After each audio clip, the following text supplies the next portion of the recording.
So why do people do what they do? Why do they sing? Why do they dance? Why do they laugh? Why do they cry? Well, these are questions and topics that psychologists have been asking for many years now. And when we observe and we look at some of these reasons why people do these things, essentially human behavior, that is what we refer to as psychoanalysis, which will essentially be the core of what we will be talking about today when it comes to analytic theory and the study of human behavior. So, psychoanalytic concepts have become a part of our everyday lives, and therefore psychoanalytic thinking should have the advantage of familiarity. So, for any of you who may have taken a Psych 101, you might have talked about sibling rivalry, inferiority complexes, defense mechanism, or the id, ego, or superego, essentially the thought process that kind of keeps us in line, that makes us question the validity of what we are doing and kind of prevents us from completely going off the deep end. If psychoanalysis can help us better understand human behavior, then it must certainly be able to help us understand texts which are about human behavior. So if you happen to decide you want to do an analysis, you can look at it through a psychoanalytic lens. You might question a person's behavior. You might look at how they might have been conditioned. You might observe how they might have grown up. You might question their particular mental state or look at something through the lens of mental health. When observing texts or audiences, the key, especially when utilizing psychoanalytic methods, is to search for patterns. In literature, this is often known as theme or a reoccurring idea that surfaces over. When we look at things through psychoanalysis, we often look at patterns that consistently come up. Why are these patterns consistently come up? Why do certain news organizations reiterate certain words? What does it mean when a particular commercial utilizes a particular color more than once? Oftentimes you might overlook things, but there are much deeper things at play here to get people to do things subconsciously.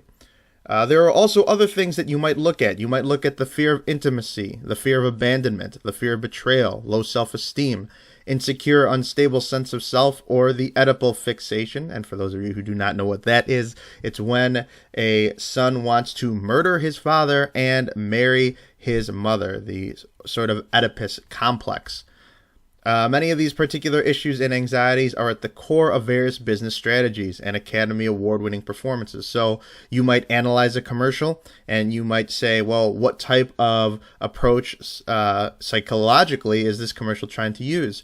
We look at a lot of these truth campaigns, and for the longest time, anti-drug commercials were prominently used using a form of fear, using fear tactics to sort of approach an analytical measure to get through to their audience. Sites like eHarmony might use this similar idea of finding individual love or finding a unique connection with someone to sort of build on our intimacy complex.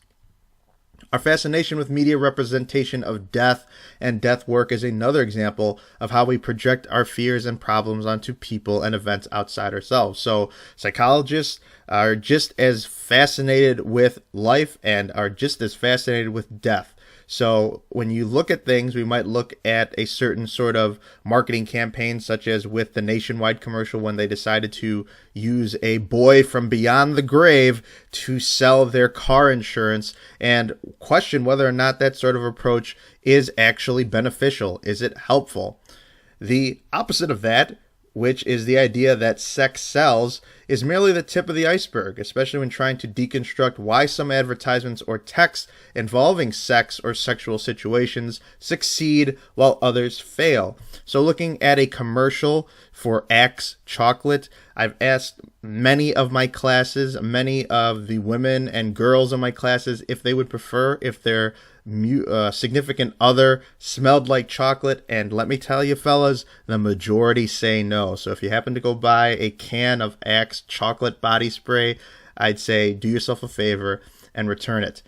The majority of times, sexual behavior is a product of culture, since culture sets down the rules of proper sexual conduct and the definitions of normal and abnormal behavior. Following certain patterns can lead right to the heart of what excites and disturbs people.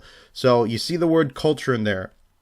And something I do want to point out when it comes to analysis is that there is going to be overlap. We are going to see culture interfere with psychoanalysis merging with minority analysis and reader response. It's going to be overlap. So don't be afraid of thinking, well, I have to figure out what type of analysis I'm going to write. Essentially, when you are analyzing, you will most likely fall into one of those four realms. So don't beat yourself up about it.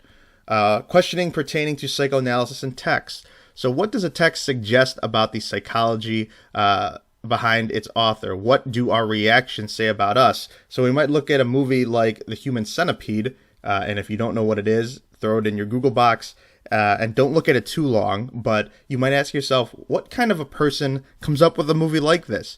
Or you might look at the audience and you say, what type of people would be interested in watching this sort of movie? What might a critical trend suggest about a group of readers, listeners, or viewers? And what kind of behavioral patterns can be pulled from the characters within a given text? Psychoanalytic criticism builds on Freudian theories, the unconscious, the desires, the defenses, the id, ego, and superego, and the Oedipus complex. Put simply, some critics believe that we can read psychoanalytically to see which concepts are operating in text in such a way to enrich our understanding of the work, and, if we plan to write a paper about it, to yield a meaningful, coherent psychoanalytic interpretation from Purdue. And so that's essentially what I would be looking for if you decided to write a psychoanalysis essay, to kind of deconstruct a work through a psychoanalytic lens. Disney recently did this with the movie... No, now I'm drawing a brain fart. With the movie Inside Out, where you see the sort of evolution of this young girl and you see her sort of connect with the various emotions in her mind. But this was a far stretch from what Disney and Pixar usually do to sort of take a sort of dive into the subconscious. And if you were to do an analysis on that, you might interpret whether Disney successfully pulled this off, it was effective, if anything was lacking. Or you could apply some of these psychoanalytic discussions that we addressed here toward a particular person or topic of interest of your choice.